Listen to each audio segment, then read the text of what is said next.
Pinko, I'd like to start with you. We've seen the developments in Iran happening in the West Asian region. There are, of course, fears of a larger escalation and a wider conflict in the entire region. But for Israel, the one reason that Israel gives is that it is their fight for survival. Now, there are Hezbollah members who've been targeted. Houthis have been targeted as well. But how far does Israel then plan to take this fight forward?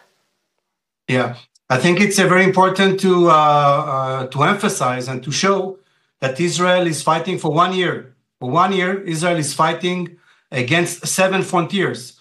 The Houthis from Yemen are firing ballistic missiles, drones, and other munition against Israel, hitting Israeli cities. Hezbollah, in the last year, shot almost 10,000 missiles and rockets, 10,000 missiles and rockets towards Israeli cities, killed and injured more than 500 people, burned the fields. 60,000 Israelis are not living in their houses because of that. And of course, Iranian attacked Israel with ballistic missile, Hamas with the butcher and that they did, and slaughtering and rape children, women, 1,400 1 year ago. So Israel is fighting its war to maintain its peace, maintain his people. And we are fighting in 7 different arenas at the same time with those terrorists. Hamas, Hezbollah, Yemen Houthis, they are terrorists, and Israel will fight until it will be able to keep itself and the citizens in peace and quiet.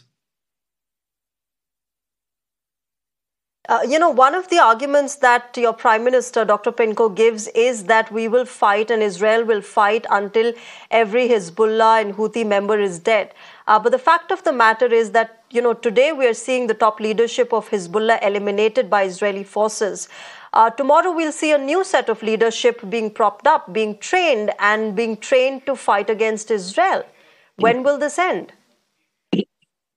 It will end until there is some kind of ceasefire and all the 101 hostages, women, small children, and elder people will come back to Israel. Until they will not come back and peace will come to the region, nothing will stop, unfortunately. Hamas, the terror organization, doesn't want to give the hostages back.